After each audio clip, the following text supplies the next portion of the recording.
4. Matthew chapter 4. We're going to start off. Most of the passages that we're going to look at this morning are pretty familiar passages to us. Still, I do believe this will, it's good to be reminded of these passages with that in mind. Matthew chapter 4, beginning in verses 1.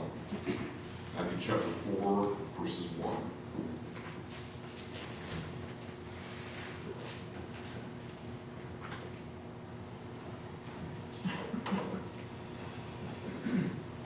And Jesus was led up by the Spirit into the wilderness to be tempted by the devil. And after fasting 40 days and 40 nights, he was hungry. And the tempter came and said to him, "If you are the Son of God, command these stones to become loaves of bread."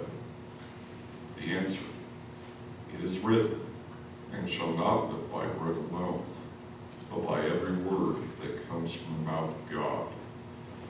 And the devil took him to the holy city, set him on the pinnacle of the temple, and said to him, "If you are the Son of God, throw yourself down, for it is written, He will command His angels concerning you, and on their hands they will bear you up, lest you strike your foot against a stone."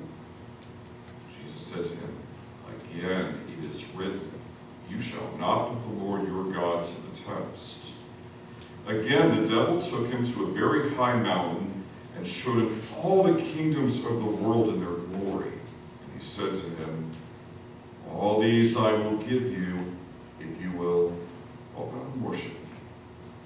And Jesus said to him, "Be gone, Satan, for it is written, you shall worship the Lord your God, and Him only shall you serve."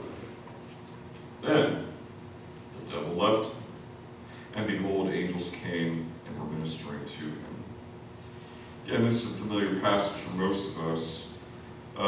Those of us that have been Christians long enough probably aren't really all that surprised by the devil's tactics, how he went after Jesus in a seemingly weak moment, how he only told partial portions of the scriptures and tried to twist it to make it sound, different, even though it was contradicting God's message here. How he showed a seemingly reachable possession if only Jesus would just give a few compromises here and there and worship him. In many ways, the devil really hasn't changed all that much. But what's also kind of fascinating is that even after all of this, eventually Satan does give up trying to appeal to Jesus after a while. What I'm about to say might sound kind of strange to hear from the pulpit, but I sometimes wonder if we give too much personal power to Satan. Now, it's safe to say that mankind has underestimated him from the beginning, but we would also do well to be careful of jumping to conclusions about him, and worse, not really taking accountability for ourselves. And this is not to suggest in any way that Satan's impact on the world is minimal. No, that's not something we should necessarily say at all. Okay? No, our adversary exists. It was Satan, after all, who tempted Eve with the idea that she could be like God. And Adam really didn't need any much further convincing, did he? So it wasn't long, even though God had set the paradise for Adam and Eve, that the fall of man happened, and thus it was complete. And of course, that wasn't the only time that we see Satan in the scriptures here. We see this among the trials of Job, where he doesn't seem to mind letting Job suffer in an effort to try to prove a point to God. Our adversary, is, it's very obvious he does not care for anyone or anything. Indeed, there seems to be a consistent pattern of Satan trying to ruin anything good. He doesn't really seem to be able to create anything good, but he's sure set on trying to destroy anything that's good.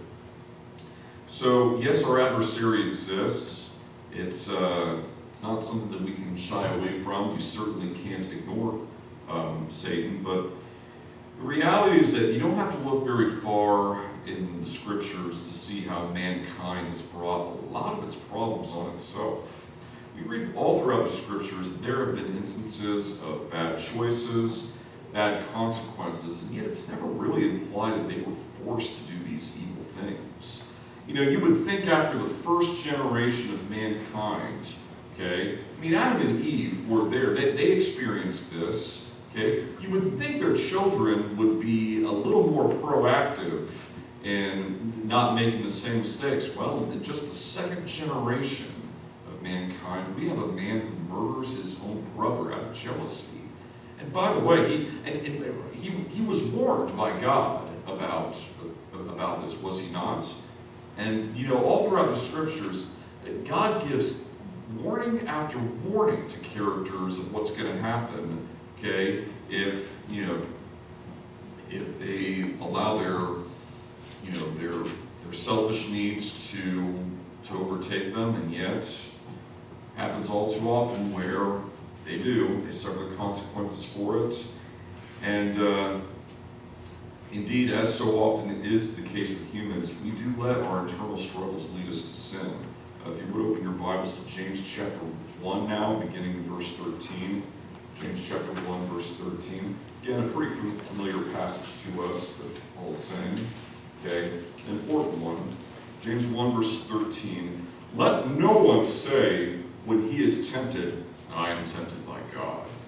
For God cannot be tempted by evil, nor does he himself tempt anyone. But each one is tempted when he is drawn away by his own desires and enticed. And when desire is conceived, it gives birth to sin. And sin, when it is full grown, brings forth death. In taking this passage head on, I wonder if things in the world really would be all that different if the devil were to just retire from his work. I've wondered about that. Now, I think some things would be a little different. I think we would see a lot less persecution of the church. But, would people really change all that much? I'm not entirely sure they would. Not while they continue to be drawn by, their own desires and enticements. Now, understand that while Satan may be experienced in his cunningness and in his trickery, we have to realize that as Christians, we are not left out from responsibility. We're not excluded from it. We understand that we're all going to have to give an account to God someday. I encourage you to read Romans chapter 14, verse 12 on your own. The scriptures do make it very clear that we're going to have to give an account to God someday. Now, if you think about that, okay, if Satan really forced us to sin, why would our loving God hold us accountable in the first place? No, the scriptures make it very clear, okay, that we do have the power to make the right choices. Again, yes, Satan may be experiencing his methods, but he really has no control over us if we don't allow him to be. Yes, we must resist Satan, but we also have to submit to God. And this next passage, James chapter 4, verses 7 through 10, a commonly quoted verse, and yet a little bit misquoted at times as well. Let's go ahead and turn over there. James chapter 4, verses 7 through 10, where we read,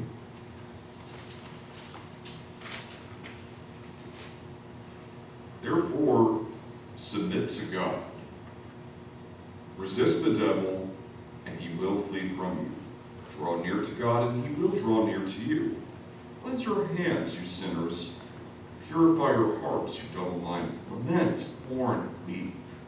Let your laughter be turned to mourning, and your joy to gloom. Humble yourselves in the sight of the Lord, and he will lift you up. Lots of times people will, quote, resist the devil, and he will flee from you. What they often tend to miss the submit to God. We've got to realize that resisting the devil, okay, but having a stubborn disobedience of what is good, they don't mix together. You know, to give a little example here, I mean, I can say, okay, I'm going to work at resisting lung cancer. But if I'm smoking 2 packs of cigarettes a day, well, how well am I going to do? I can say, I'm going to work hard at resisting financial debt.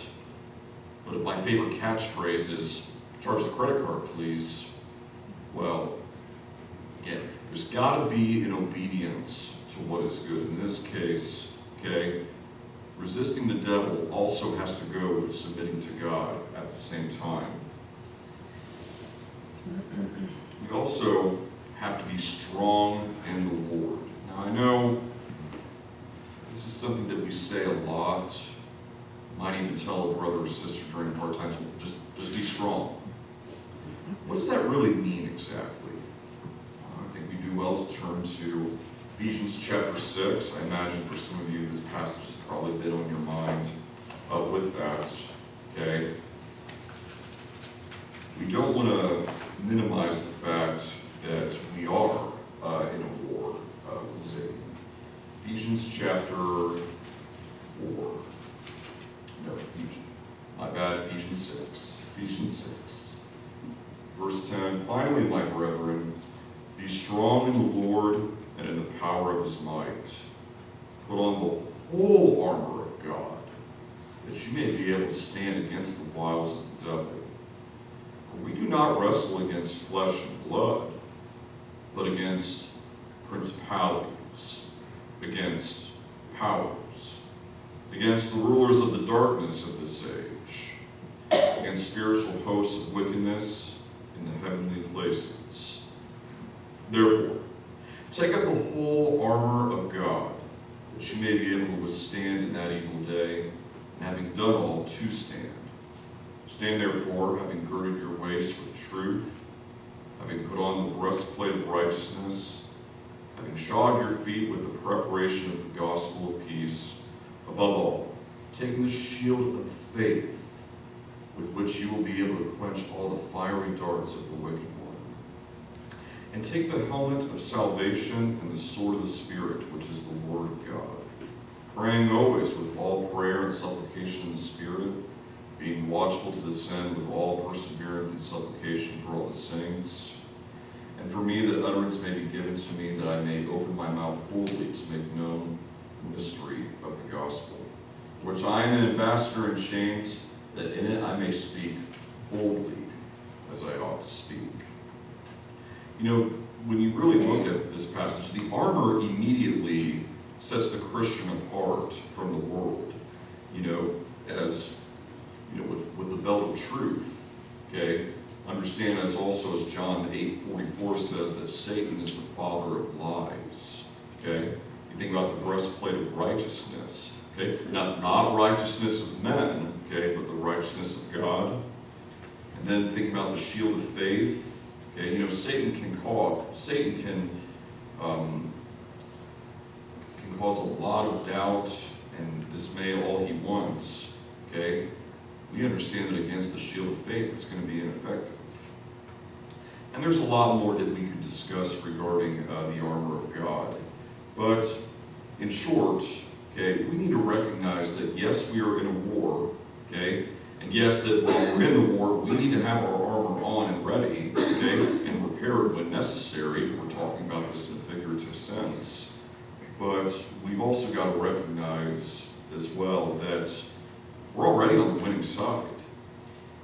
Now, yes, we do have an adversary that we shouldn't underestimate. I believe it's 1 Peter chapter 5, verses 8 through 9. If you want to go ahead and turn over there. 1 Peter 5, 8 through 9. Where we read, be sober-minded, be watchful. Your adversary the devil prowls around like a roaring lion, seeking someone to devour. Resist him firm in your faith, knowing the same kinds of suffering are being experienced by your brotherhood throughout the world. And you know, certainly a lion is not necessarily a creature to be underestimated. Of course, you know, this lion, if we're talking again in a figurative sense, doesn't have any power over God. Still, when we think about the nature of the lion, okay, what does the lion go for? The prey that are weak, right? Not the strong ones, but the weak ones. Likewise for us, Satan is going to go after the weak Christians. But what we've got to realize is, who are the weak Christians? Is it always the new ones? Not necessarily, okay? The new ones may not have a whole lot of experience, but they generally speaking, they've got the zeal, okay? They've got the dedication. And a lot of them are willing to admit, well, I don't know that, but I'm going to study and work for that. Those aren't necessarily always the weak Christians. Sometimes the weak Christians are those that have gotten a little too complacent, those that have gotten a little too comfortable, the ones who think they're already set, the ones who have gotten too bitter about the way things may be going in their life, physically or spiritually. Just something to keep in mind. In short, while we may be on the winning side, okay, the occupational army that's already occupied the territory, we must really watch out for, as Ephesians 4 verse 27 says, that we do not give the devil any kind of foothold. Sometimes in our battles with Satan, though, we can be guilty of kind of not necessarily seeing the big picture of our Christian lives. When it comes to battling Satan, we need to be careful of answering questions that we don't necessarily know. And I know this is something that we've kind of talked about a little bit in the past with previous lessons of mine. Sometimes we're a little too quick to blame Satan for something wrong when really we don't know for sure. If your toaster, for some unexplainable reason, just stopped working this morning, is that really Satan's fault? Or maybe just for the fact that we live in an imperfect world where, things wear out, maybe this was just a simple reality of life. I don't mean to suggest that Satan could never hurt you, okay? But we can cause damage to the name of Christianity, to brethren, and to our neighbors when we just blame Satan for something when really there's probably other things going on, some of which actually we might be accountable for. Something to think about here. And indeed, it might very well be that something does happen to you and it really is no fault of your own. That does happen. And in such times we can be guilty of developing this tunnel vision of, we're so focused on the bad things, we have a hard time seeing what God is doing and the good that He's doing through that. And a great passage that really comes to mind with this is the very end of Genesis 50. After all the things that Joseph's brothers did to him, finally they're starting to come to terms with what they did. And in verse 15 of Genesis 50, when Joseph's brothers saw that their father was dead, they said, perhaps Joseph will hate us. And they actually hate us for all the evil which we did to him. We look down at verse 18. His brothers also went and fell down before his face, and they said, behold, we are your servants. Joseph said to them, do not be afraid, for I am in the place of God, but as for you, you meant evil against me. God meant it for good, in order to bring it about as it is this day, to save many people alive. And therefore, do not be afraid. I will provide for you and your little ones. And he comforted them and spoke kindly to them. When we look at the big picture of the Bible, in spite of all the ways that we've sinned, the truth is that God has been very patient. He's been very loving toward us. Did he shut off completely from Adam and Eve after the fall of the garden? No. He had a backup plan. Okay. Was it a victory for Satan when he and mankind did their part in killing the one perfect man who lived in the world. It might have seemed like a victory for Satan. It wasn't. It wasn't. And through that, okay, we have the hope of having our sins washed away. We have the hope of having a relationship with God. But with all that, we just got to accept that struggles are going to happen to every Christian. This was true of the first century church, and it's true today. But understand, Satan doesn't necessarily have to stir up heavy persecution to affect the church. He could stir up distraction, discouragement, power struggles, infighting among one another. You don't have to look very far to see how congregations have been guilty of that. Sadly, some of these problems sometimes stem from what are good intentions. Maybe we feel that we're ready to serve in a certain capacity. We want something that we've worked really hard for to do well, and then problems happen. A young man wants to serve as a deacon, and then other members have some legitimate concern about it, and then that young man leaves the congregation angry and bitter about it. A preacher or an elder gets discouraged because the local gospel meeting is moderately successful, but it doesn't meet the baptisms or the attendance that they had in mind, and so they criticize the congregation for that. And I've seen this happen, and I've heard a lot of other stories of this happening. It shouldn't be that way. These instances often include something along the lines of, well, Satan just wants us to be too busy. Perhaps there's some truth to that, yes. Maybe what Satan's really going after is that he wants us discouraged, fighting each other, partially because we fail to see the big picture. A congregation may close its doors. That's something that happens. Okay, it's happened to a handful of congregations that I remember from my childhood. Is it always because the members weren't doing enough? No. Might in fact be simply because times change. Restaurants close, malls close, businesses shut down. Cities can decline and lose population. Other areas can grow. Let's face it, changing economics can affect congregations, and they end up having to close. But we've got to realize that alone doesn't mean that Satan is winning.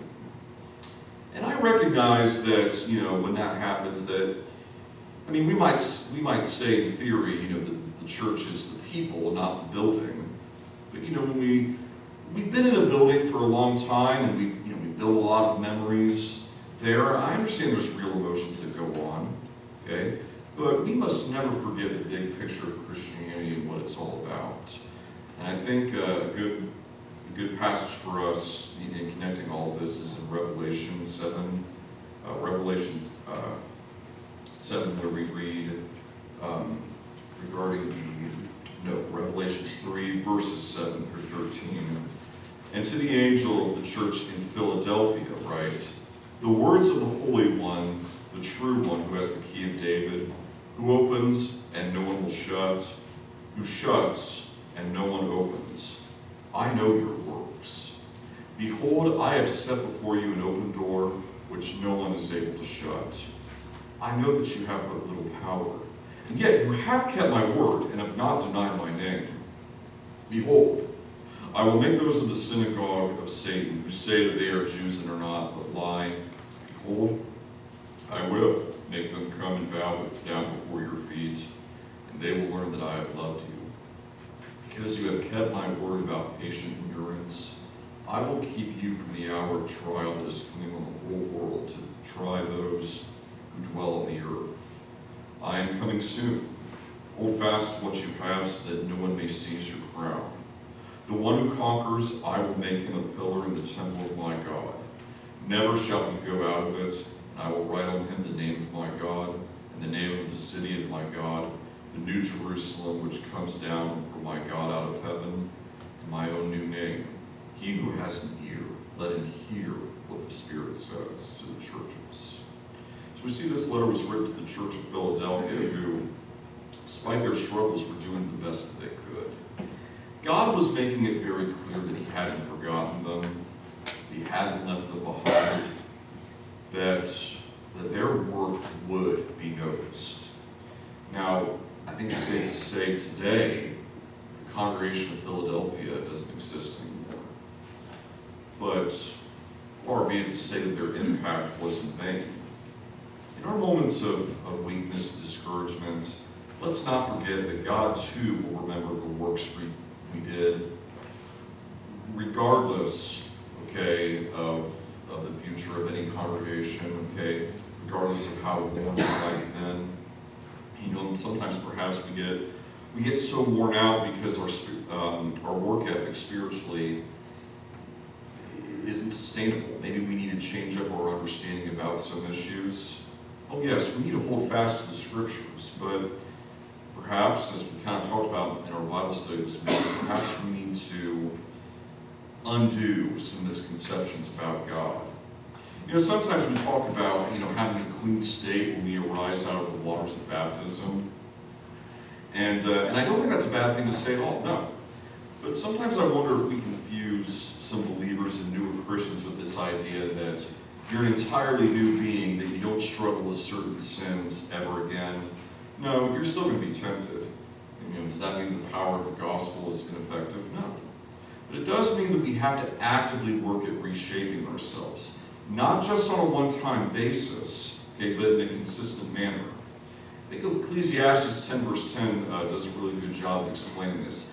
If the axe is dull and one does not sharpen the edge, then he must use more strength. But wisdom brings success. And part of obtaining godly wisdom is working at unlearning what we have once learned. Ideas about God that maybe we formed in our childhood, maybe we formed it out of a survivalist instinct, but then as we get older we realize we're going to have to put that aside. Okay? Ideas that need to be unlearned to really know God better and serve Him better. And this is why we need to be studying the Scriptures. However, when it comes to studying the Scriptures, especially when it comes to battling Satan, we sometimes need to work smarter, not harder. And yes, there's a good argument to be made about hard work becoming kind of a lost art in our day and age. I recognize that. We could all probably be reading our Scriptures a little more. We could all probably be praying a little more and a little more fervently. Okay? We could all probably be doing that. Still, if we don't just stop and examine ourselves and take an honest look at what we're struggling with, okay, it's going to be a hard time to be able to address the core problems of what we're dealing with. I know in previous lessons I've kind of brought up the example of, the alcoholic, but I think it's relatively easy to understand that it's never just the alcohol to address. You have to address the emotional baggage that comes with that the baggage that you try to numb with alcohol. I'll admit this is a passage that I used to struggle with quite a lot when I first became a Christian at understanding. I'm not necessarily saying I understand it, but completely now. But I think it's a good passage for us to look at. Matthew chapter 5, verses 29 through 30. Matthew 5, 29 through 30.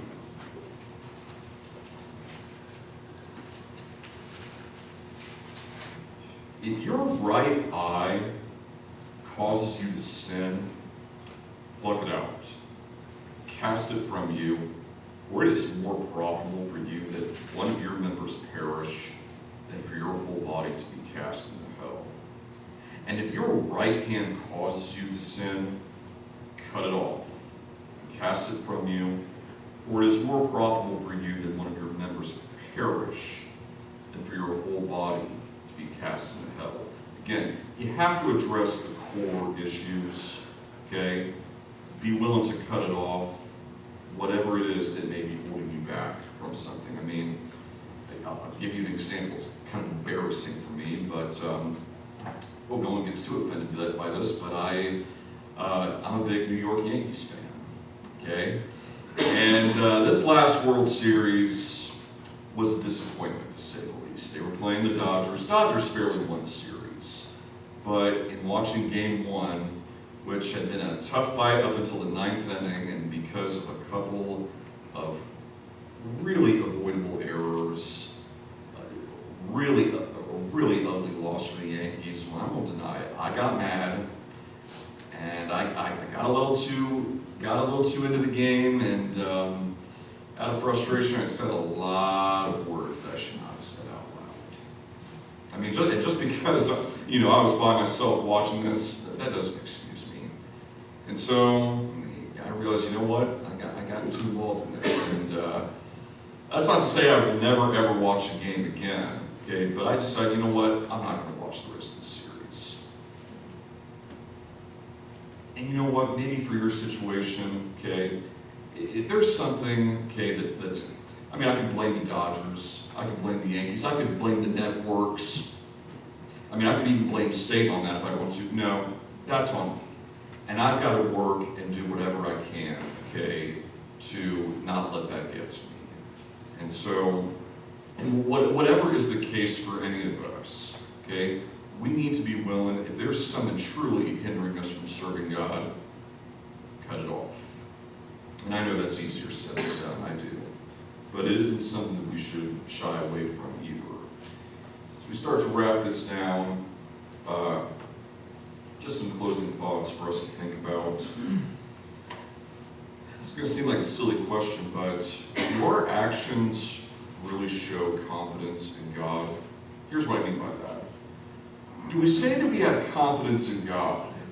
Do we quote verses like, if God is for us, who can be against us?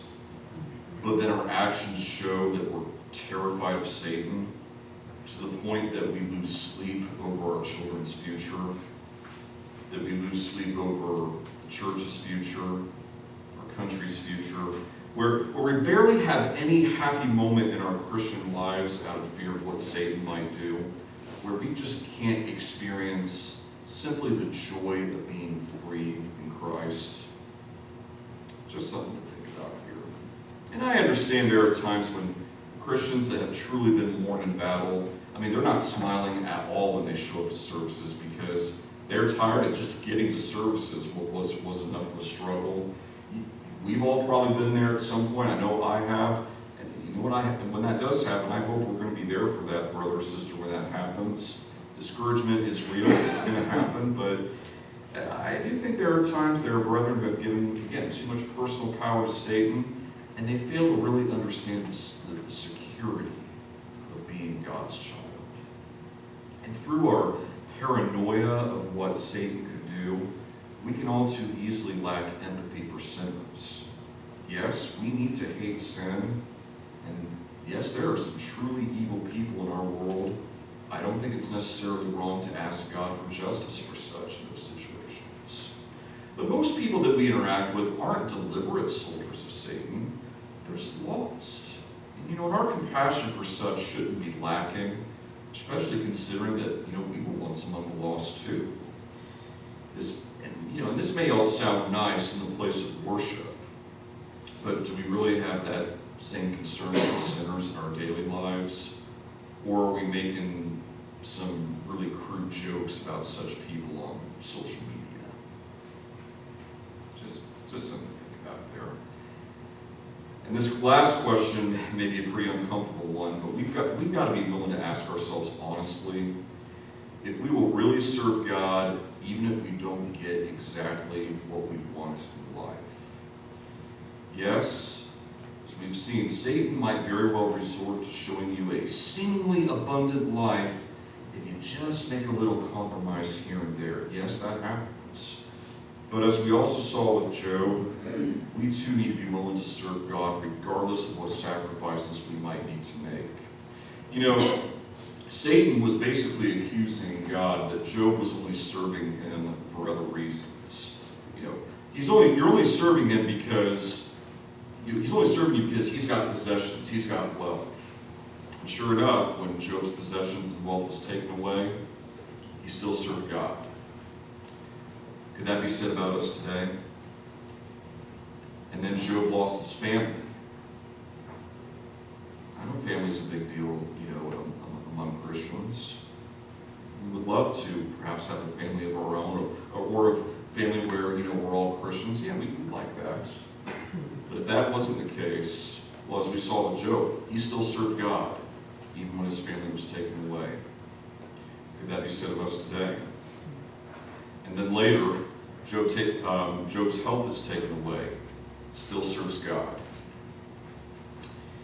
Could that be said of us today if that were to happen to us? Now, we don't want to minimize Job's trials or our own, but we must never take for granted what God has already done for us. We talk about the many different ways of bondage, but the worst of that is the bondage of sin. And regardless of what happens to us, we understand, that God has delivered us from that. And that's something that regardless of what happens, we need to take great content in. Colossians chapter 2, verses 8 through 15. This will be the last passage we'll look at this morning. Colossians 2, verses 8 through 15, where we read, "Beware lest anyone cheat you through philosophy and empty deceit according to the tradition of men, according to the basic principles of the world, and not according to Christ. For in him dwells the fullness of the Godhead bodily, and you are complete in him, who is the head of all principality and power. In him you were also circumcised with a circumcision made without hands, by putting off the body of sins of the flesh, by the circumcision of Christ, buried with him in baptism, in which you were also raised with him through faith in the working of God, who raised him from the dead. And you, being dead in your trespasses, the uncircumcision of your flesh, he has made alive together with him, having forgiven you all trespasses, having wiped out the handwriting of requirements that was against us, which was contrary to us. He has taken it out of the way, having nailed it to the cross. Having disarmed principalities and powers, he made a public spectacle of them, triumphing over them in it." Yes, as we are reminded in Ephesians 6, we are in a battle. We are ultimately in the occupational army, the side that has already won. Satan has lost. Nevertheless, we still need to fight our individual fights. In the meantime, if we are already Christians, again, give no foothold to the devil. And remember that in spite of his experience and trickery, he has no power over our God. If you're here this morning and you are not a Christian, understand, again, Satan has already lost. There is no gain for you, to serve him. I know you might think, well, I'm not really serving him, but again, it's not enough to just resist the devil. You have to submit to God as well. Are you willing to submit to the gospel, this plan of salvation this morning? Or perhaps you've really become discouraged. There's something that you're really struggling with. You need our help and God's help. We're here for you. If you need the prayers of the congregation or support, we offer you this invitation at this time. If you're subject, why don't you come forward as together we stand and sing. Would you live for Jesus and be always pure and good?